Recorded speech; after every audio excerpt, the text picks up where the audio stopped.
Alright guys, welcome back to my channel. Please don't forget to subscribe to the channel and also like this video if you find it entertaining or interesting or educating. Alright, so first things up, of course this stuff is sponsored by Lightblocks. So Beam will be having a hard fork, and this is actually the second hard fork that's going to be having in a few days. I think it's on the 28th. It's actually on the 28th of June 2020. Right, so if you're a holder of Beam, don't be scared of hard forks. Hard forks don't mean something evil, right?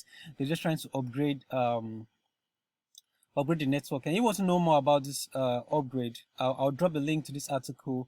They have some technical details here for miners. So what does this mean for miners? So if you need this article, I'll drop it in the description so you guys can check it out. All right. So Ethereum is on the news today. Ethereum has been facing series of scalability issues over the years. Right, Ethereum is trying to scale from Ethereum 1.0 to Ethereum 2.0 so that they can take much transaction. Now, if you're trying to understand what I mean by scaling, now let me just show you this.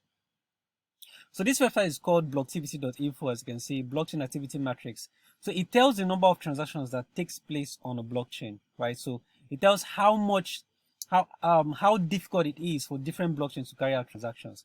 So as you can see, Ethereum right now is number 6, and Ethereum is processing over 700,000 transactions, operations rather. Just in case you want to know the difference between operation and transaction, I'll do a video for that. Over 700,000 operations within 24 hours are seen here, and Ethereum is currently using almost 60% of its capacity to carry out 700,000 transactions. Meanwhile, blockchains, platforms like Stellar and EOS are processing millions of transactions. XLM, which is Stellar, is processing 2 million transactions and using 28% of its capacity. EOS is processing 72 million operations, and EOS is currently using just 55% of its capacity. So as you can see, Ethereum is really behind, despite the fact that Ethereum has huge market capitalization of $24 billion, and these guys has just $1.5 billion and $2.7 billion. One of the advantages that Ethereum has over this platform is that Ethereum has what is called first mover advantage. It came into the market before all these guys, right? But Ethereum still have a lot of work to do. So that is why, they are trying to scale up Ethereum. So to have more transactions, so they can carry out more transactions without the network just clogging up. So that is what Ethereum 2.0 is all about. I think I've done a video or an article about Ethereum 2.0, but if I have, you see it coming up at the top of the screen. Now, this is one of the reasons why I think Ethereum is going to go back to $1,000. Why? Because by the time Ethereum 2.0 is out, trust me, Ethereum is really going to be scalable, and the different projects that have been built on top of Ethereum will have, huge opportunity to get more investors, right? So next things up. So there's a news from Blockstream. Now guess what this news is all about? You'll be able to send Bitcoin without the internet. Yes, you heard me right. So Bitcoin in space, Blockstream satellite network now 25 times faster. They've been working on this for a while right now. Where's that news? Right there? Okay, Blockstream satellite provides internet. There, this is it right here. So Blockstream satellite service provides internet-free Bitcoin transactions and information sharing to crypto users in nearly every corner of the world. This is gonna make Bitcoin move. So right now Bitcoin is actually almost uncensored, right? Yes, almost uncensored. Meaning, if you have Bitcoin in your wallet, no government or banks can come to your wallet and try to steal or close your account. The same way they do in the banking system. But Bitcoin still uses internet. You see, it still uses the web. And guess what these guys are doing? They're trying to take the Bitcoin transactions out of the web, so you can actually send Bitcoin without the internet. And this is really shaking when it comes into reality. So guys, if you want to read this up, I'll drop the link in the description so you can check it out.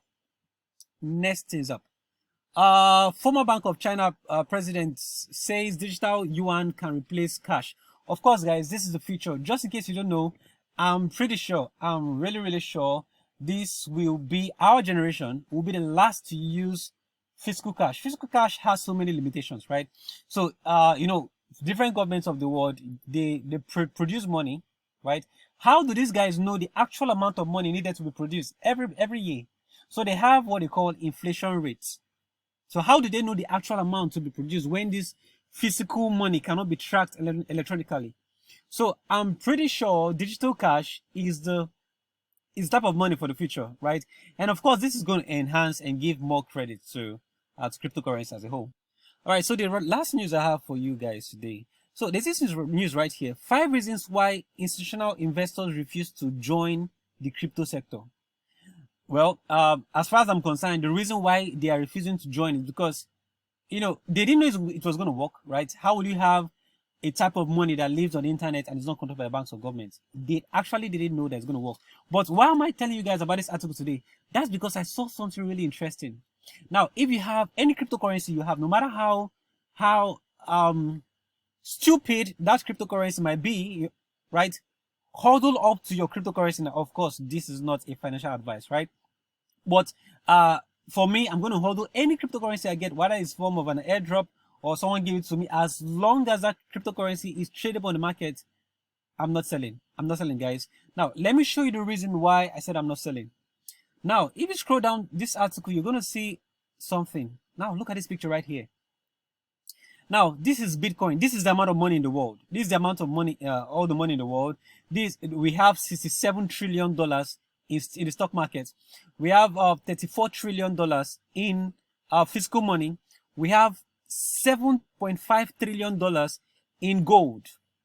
We have $1.7 trillion in USD, right? Amazon is worth over $900 billion. Apple is worth over $900 billion. All cryptocurrencies together is less than half of Apple and less than half of Amazon.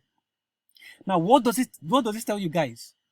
We are still at the very, very instant stage, right? So if you have any cryptocurrency right now, hold it, hodl for your dear life, because I'm not promising you heaven and earth, but I'm very sure that if you have just 1% from here, 1% from here, 1% from here, 1% from here, 1% from all these guys, if you have 1% from here going into Bitcoin alone, Bitcoin is going to hit $1,000, no, not $1,000, $100,000. All right, guys, so that's all I have for you today. Please do make sure you hit the subscribe button, hit it hard, all right, and like this video, all right. See you guys later. Bye.